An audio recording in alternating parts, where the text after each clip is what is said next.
Good morning, and welcome to the AngioDynamics Fiscal Year 2026 First Quarter Earnings Call. At this time, all participants are in listen-only mode. A question-and-answer session will follow the formal presentation. As a reminder, this conference call is being recorded. The news release detailing AngioDynamics' fiscal 2026 first quarter results crossed the wire earlier this morning and is available on the company's website. This conference call is also being broadcast live over the internet at the Investors section of the company's website at www.angiodynamics.com. A webcast replay of the call will be available at the same site approximately 1 hour after the end of today's call.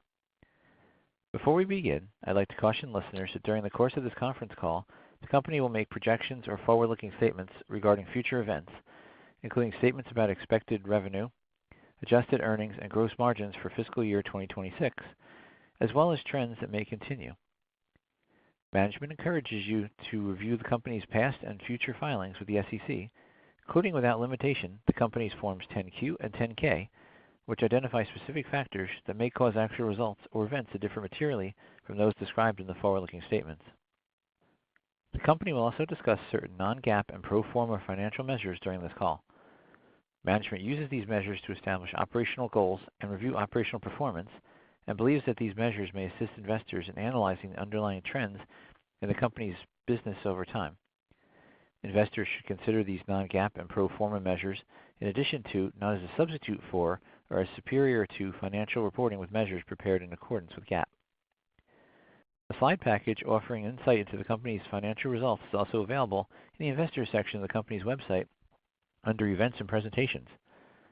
This presentation should be read in conjunction with the press release discussing the company's operating results and financial performance during this morning's conference call. Unless otherwise noted, all metrics and growth rates mentioned during today's call are on a pro forma basis, which exclude the results of the dialysis and BioSentry businesses that were divested in June 2023, the PIC and midline products that were divested in February 2024, and the radiofrequency and Syntrax support catheter products that we discontinued in February 2024. Also, unless otherwise noted, all comparisons will be the first fiscal quarter of 2026 versus the first fiscal quarter of 2025. Now, I'd like to turn the call over to Jim Clemmer, AngioDynamics' President and Chief Executive Officer. Mr. Clemmer? Thank you, Operator. Good morning, everyone, and thank you for joining us for AngioDynamics' fiscal 2026 first quarter earnings call. Joining me today is Steve Trowbridge, AngioDynamics Executive Vice President and Chief Financial Officer. We had a great first quarter. We continued to grow across all areas of our business and performed especially well in the medtech markets that are critical to our future. Not only did we deliver excellent top-line results, we demonstrated how that revenue translates into profitability. Our teams have struck the right balance between increasing profit and investing in our future, which includes developing and launching new products, as well as regulatory expansion opportunities planned for the future. This combination of solid revenue growth with increasing profitability is the most important outcome of our strategic transformation. As many of you know, we have evolved our product portfolio from what AngioDynamics was historically known for to one that now competes in large, fast-growing markets. We are proving that our unique technologies can win and drive accelerated growth.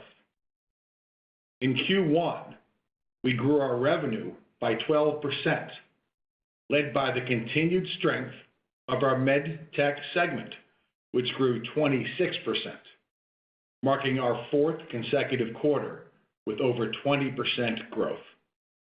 We also achieved strong gross margins because of our revenue mix and our operations team driving solid performance, even while managing the impact of tariffs that raised some costs during the quarter.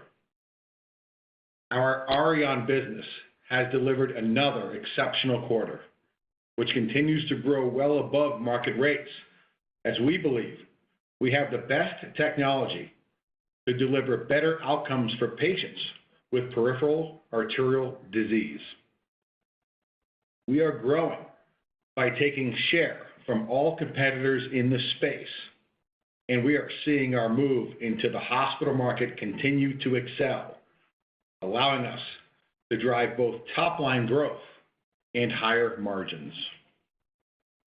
We are bullish on Auryon as a long-term growth driver for our company, and will continue to invest to unlock new opportunities, as demonstrated by our Ambition BTK study and our plans for Auryon to compete in the coronary market in the future.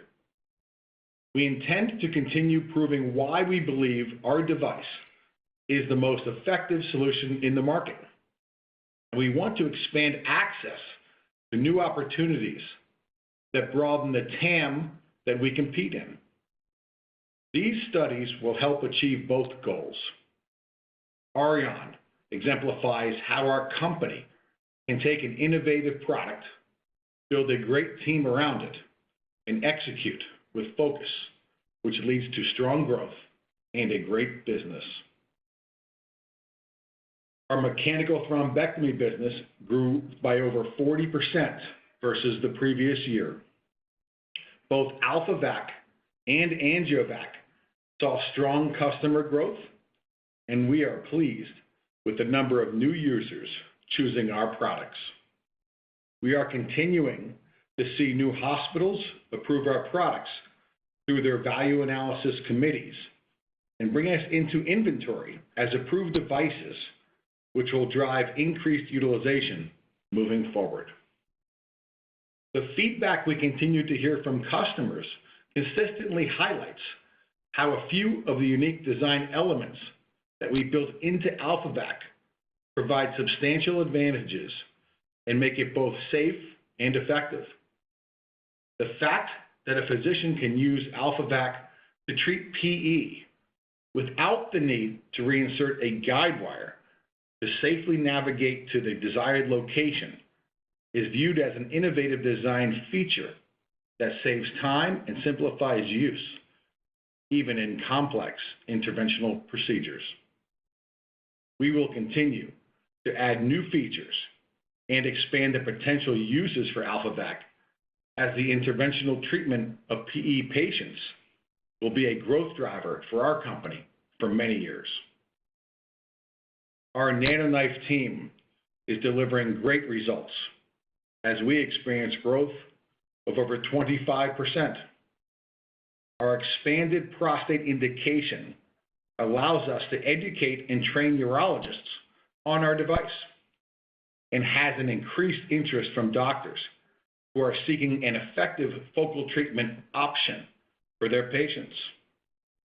We are working towards the January 1 date when our CPT 1 code becomes effective, which will help get our patients treated and our customers paid for the treatment. Physicians are excited to use NanoKnife because of its highly compelling patient outcome benefits, as well as the assigned payment aligning well with their expectations. The fact that our device can treat a patient in less than 1 hour makes it both a clinically and economically effective solution to offer their patients. As part of our effort to increase awareness with men who may be seeking treatment options, we're launching a new AARP ad campaign this month to educate men and their families about how our device works and why the patient outcomes are terrific.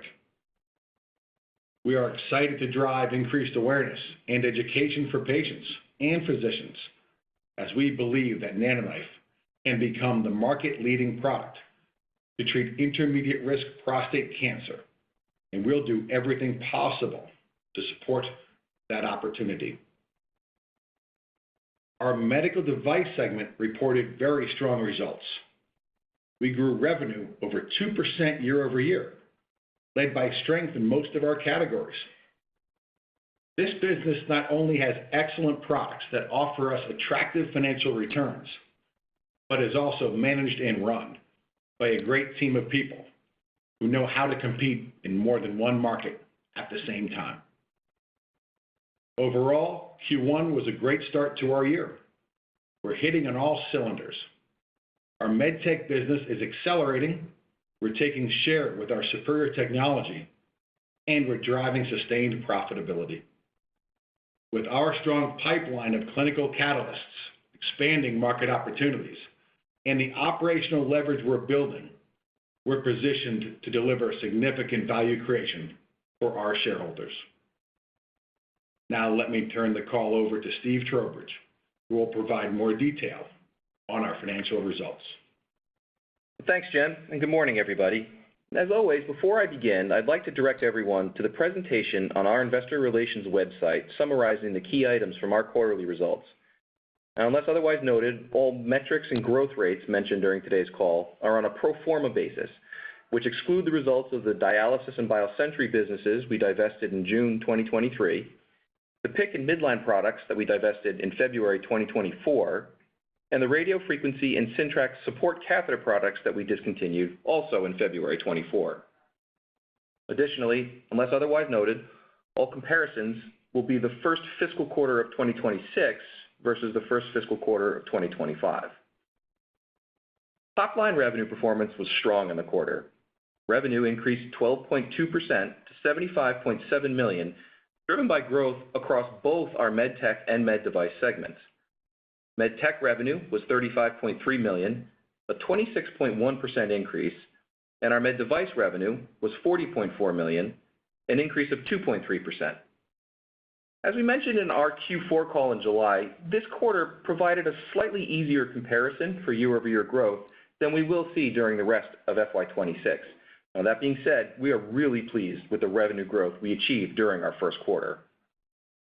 For the first fiscal quarter, our MedTech platforms comprised 47% of our total revenue, compared to 41% of total revenue a year ago.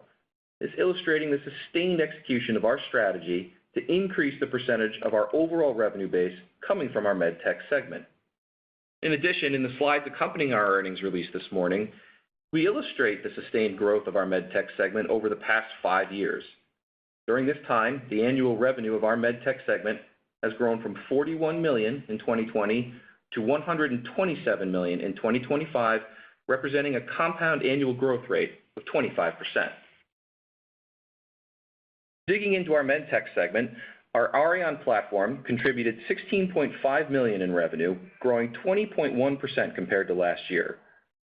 Auryon has now delivered double-digit year-over-year growth for 17 consecutive quarters. As Jim mentioned, this growth is supported by our strategy to increase the percentage of our atherectomy business in the hospital side of care. In addition to this mix shift, we continue to grow our customer base in both the hospital and OBL settings.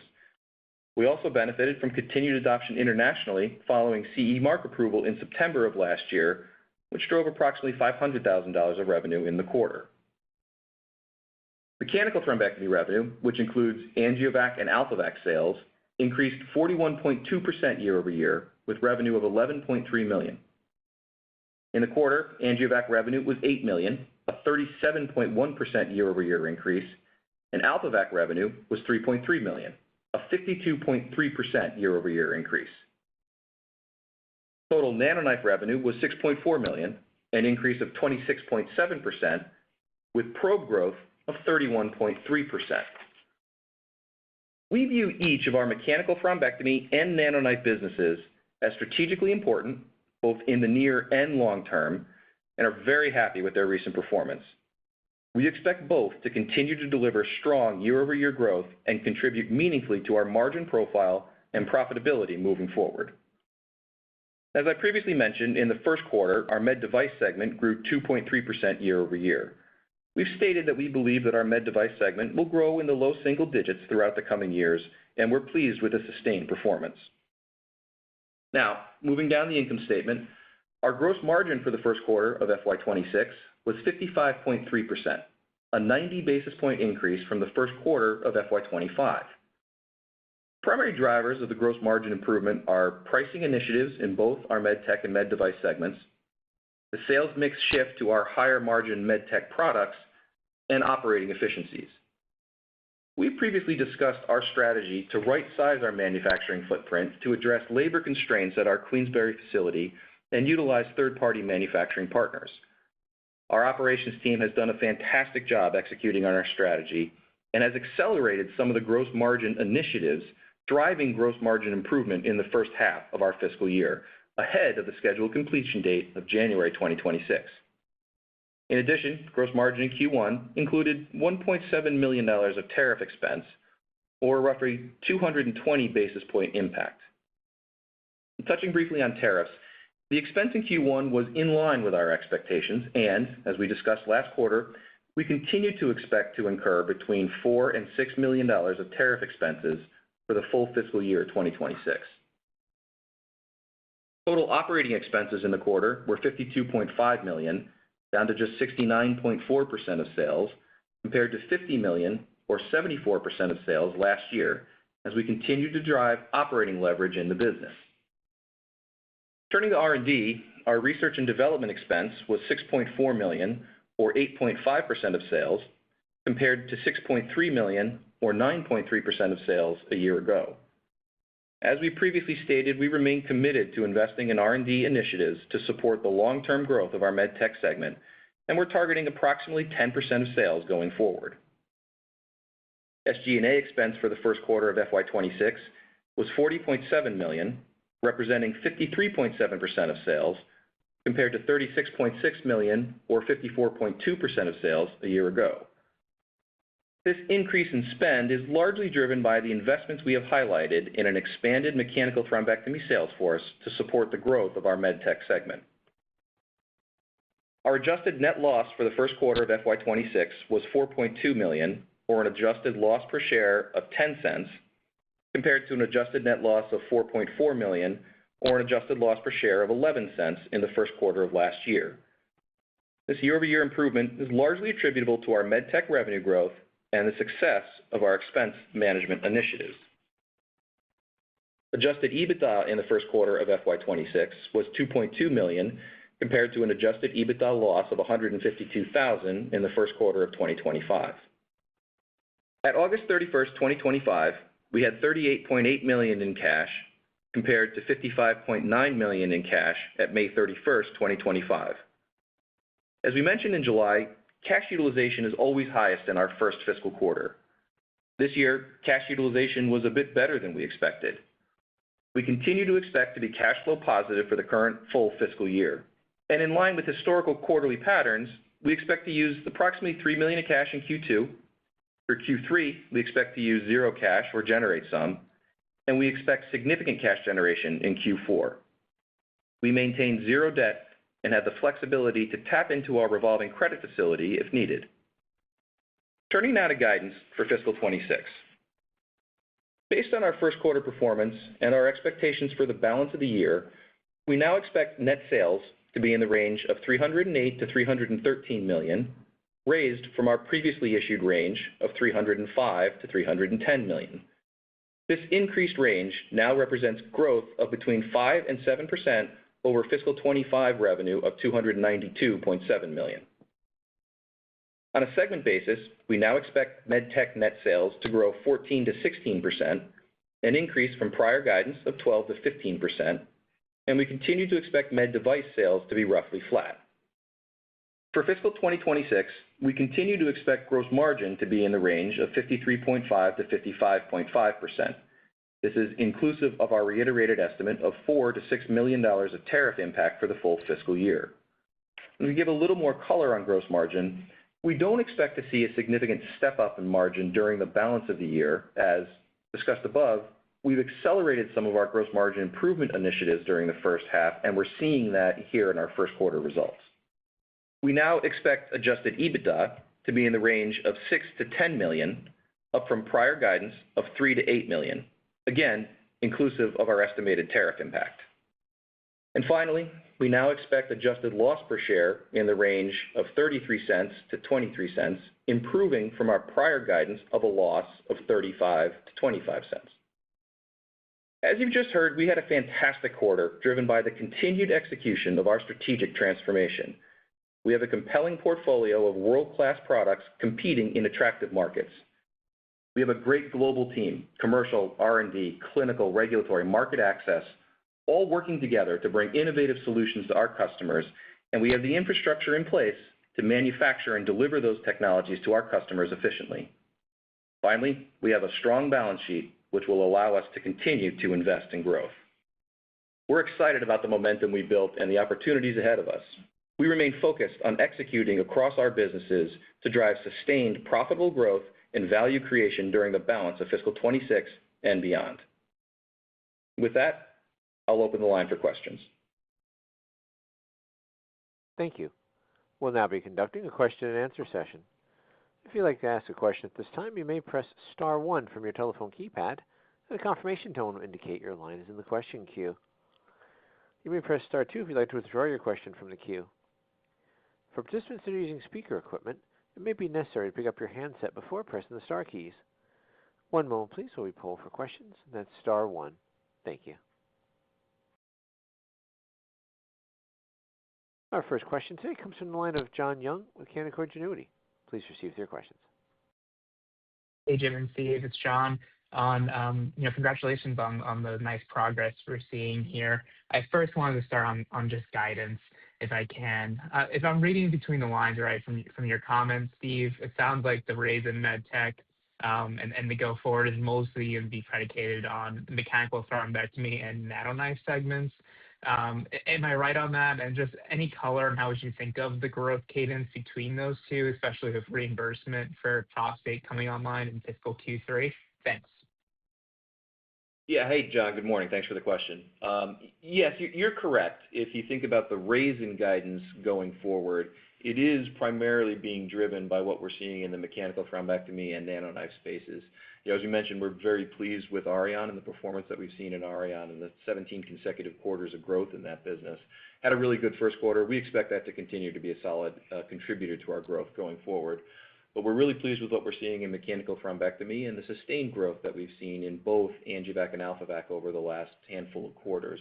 We expect that to continue. It's one of the things that we pointed to at the end of Q4. We really like the portfolio that we have here in mechanical thrombectomy and the performance that we're getting out of that team, both here in the U.S. as well as globally, and seeing some international contribution to growth. On NanoKnife, as we've said, we expect NanoKnife to be a grower for us, and in the short, medium, and long term, that's going to be one of the primary drivers of our growth. We're excited about what we saw here in the first quarter. We do have that code coming into effect on January 1, but as we said, we don't expect that to be a light switch that's going to immediately drive the hockey stick. But we're really pleased with the continued increase in interest coming from the urology community, the adoption for this technology to treat the intermediate risk prostate cancer patient. We think it's the absolute right solution. We're going to continue to see growth there. I appreciate that. And then just as a double click on the NanoKnife disposable revenue this quarter, which was really strong. Any color on how much of prostate was in that disposable number? Is there any stocking and just any KPIs that you could share would be great around that. Thanks again, and congrats. Sure. And the disposable numbers that we're seeing in NanoKnife, as well as the capital that we're seeing in NanoKnife, that is being driven by our prostate initiative. By and large, the growth that we're seeing there is all coming from prostate and the increased awareness that we're talking about with the urology community. With your question on stocking, it's a product that we always expect that customers are going to be buying probes to have them on the shelf to be able to treat their patients. I don't think I would point to anything as a significant one-time or unnatural progression that we're seeing here in our quarter. We expect customers to continue to adopt NanoKnife as a technology for their treatment options. They're going to continue to be buying probes, and we expect to see that growth continue.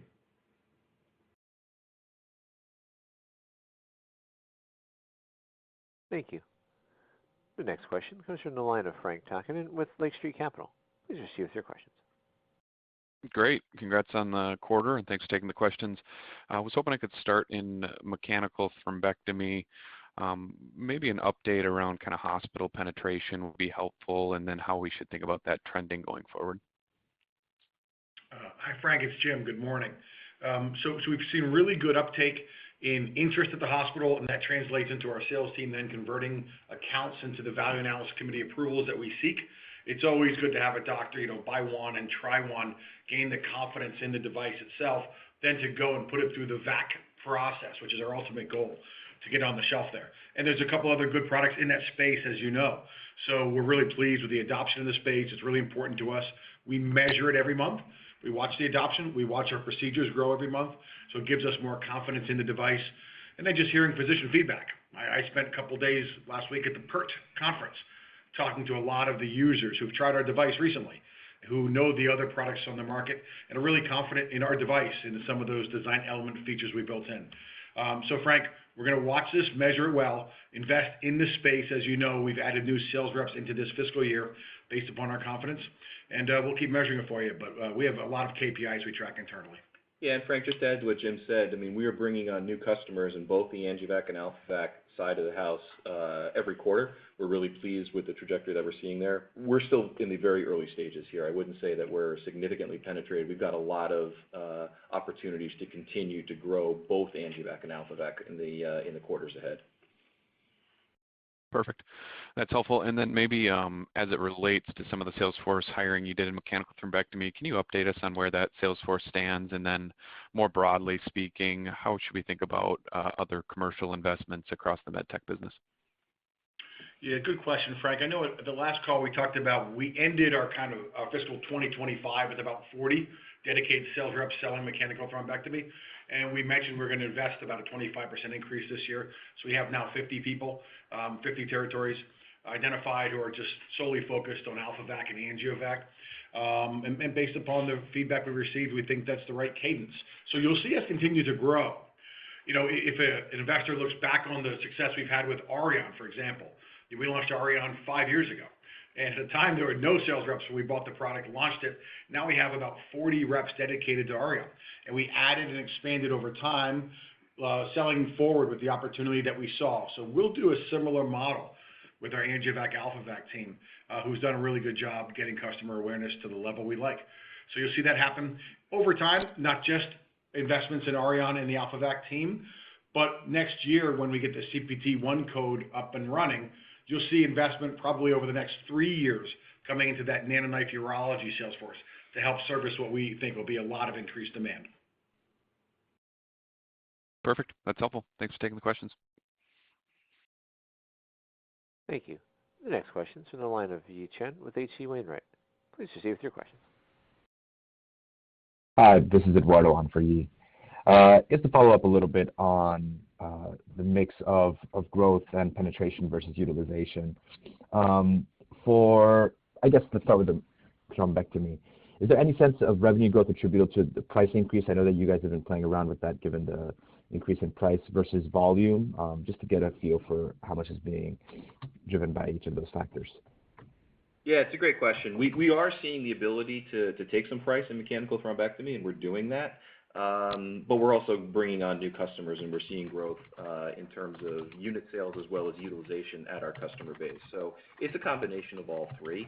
And I think that is a testament to the products that we have, the portfolio, and how well they're really being adopted by customers when they get their hands on them. Great. Thanks for the feedback there. And I guess just any update on the ongoing clinical trials, BTK, and how you're seeing a timeline for progression on these trials, and what ultimately findings you anticipate could unlock for the markets.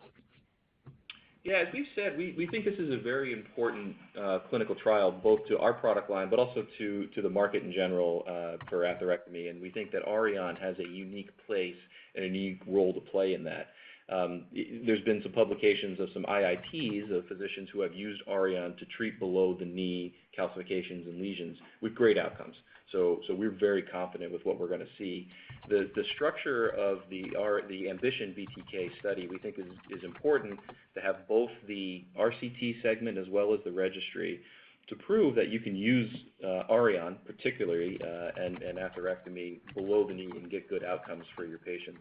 We're very pleased with the pace that we're seeing. We're seeing enrollment in both sides of that trial, in the RCT and the registry. They're pretty comprehensive, so it's going to be, it's not going to be over immediately. But we're really pleased with the pace that we're seeing, the uptick, the interest in getting into this study with the clinical and scientific rigor that it has. and we think it'll be a very big part of our Auryon business going forward. Great. Thanks so much for taking the questions. Thank you. Thank you. At this time, I'll hand the floor back to Mr. Jim Clemmer for closing remarks. Thank you, Rob. Thank you guys for joining us today on the call. What you'll see from us is what you've seen this quarter. In the future, we believe that we have a company set up to win in the markets that we know are strong. They're difficult to compete in, but we've got significant technology advantages, and we're playing in the right spaces. Our team is supported by really good people who've helped us achieve these great results. Our teams here across the board have come above and beyond. We're a company with more than one moving part, and we ask people to do a lot, and they deliver. We're also really encouraged by new people joining our company who are also thrilled to join us based upon the direction we've changed this company towards, and they want to be a part of our journey. So, folks, we're really excited with the results we just delivered, and we're really bullish on our future. We think we've changed this company. We've set it up well to win. We've got the right people to deliver. So thank you again for joining us. We'll talk to you soon. This will conclude today's teleconference. You may disconnect your lines at this time. Thank you for your participation.